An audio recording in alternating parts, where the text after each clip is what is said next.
সন্ধ্যা নামতেই বনানীর গাঢ় অন্ধকার গিলে ফেলল চারপাশ। গ্রামের লোকেরা বলতো এই বন অভিশপ্ত।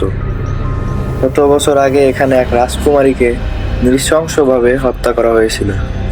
তার কান্না এখনো নাকি শোনা যায় গভীর রাতে। রক্তাক্ত রাজকুমারীর ছায়া দেখে অনেকে নাকি পাগল হয়ে গিয়েছে। তবু শহর থেকে আসা আরিফ এসব বিশ্বাস করতো না। সে ছিল একজন পর্যটক, অ্যাডভেঞ্চার প্রেমী। গ্রামবাসীর শতবার নিষেধ সত্ত্বেও সে সেই অভিশপ্ত বনে রাত কাটানোর সিদ্ধান্ত নেয়। তার সঙ্গে ছিল একটি টর্চ, একটি ছুরি আর একটি ক্যামেরা। রাত বাড়ার সঙ্গে সঙ্গে বনের নিস্তব্ধতা যেন আরো গভীর হয়ে উঠল। হঠাৎ দূর থেকে শোনা গেল নারীর হালকা কান্নার আওয়াজ। আরিফ ভাবল হয়তো তার ভয় পাওয়ানোর জন্য গ্রামের লোকেরা এই কাণ্ড করছে। সে হাসলো, কিন্তু কণ্ঠস্বরটা ধীরে ধীরে কাছে আসছিল। তার টর্চের আলো জ্বালিয়ে আশপাশ দেখতে গিয়ে সে হঠাৎ দেখতে পেল গাছে ঝুলে থাকা রক্তমাখা একটি কাটা হাত।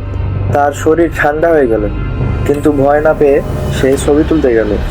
ঠিক তখনই তার পিছন থেকে অনুভব করলো ঠান্ডা শ্বাসের ছোঁয়া। ধীরে ধীরে ঘুরে দাঁড়াতেই দেখলো এক সাদা শাড়ি পরা রক্তমাখা মুখের এক নারী। চোখ দুটি ছিল ফাঁকা গর্তের মতো, আর মুখ থেকে গড়িয়ে পড়ছিল রক্ত।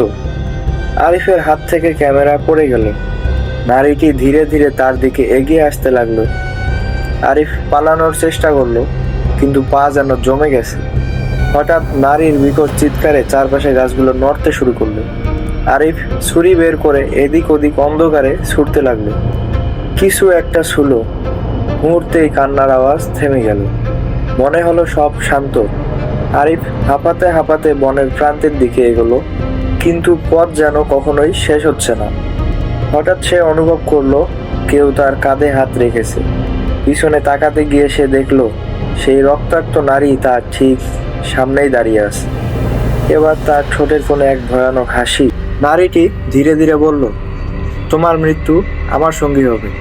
তার ঠান্ডা হাত আরিফের গলা জড়িয়ে ধরল। এক মুহূর্তের মধ্যে চারপাশ ঘুরতে লাগলো। সবকিছু অন্ধকারে মিলে গেল। পরদিন সকালে গ্রামবাসীরা বনের ভিতরে গিয়ে আরিফের ক্যামেরা আর ছুরিটি পেল। তার দেহ পাওয়া গেল না, কিন্তু ক্যামেরায় দেখা গেল শেষ ছবিতে এক রক্তাক্ত নারীর হাসি আর আরিফের আতঙ্কিত মুখ। আজও সন্ধ্যা নামলে সেই বনে কান্নার আওয়াজ শোনা যায়। আরিফের মতো সাহসী কাউকে নাকি এখনো নারীটি ডাকছে তার অভিশপ্ত সঙ্গী করার জন্য।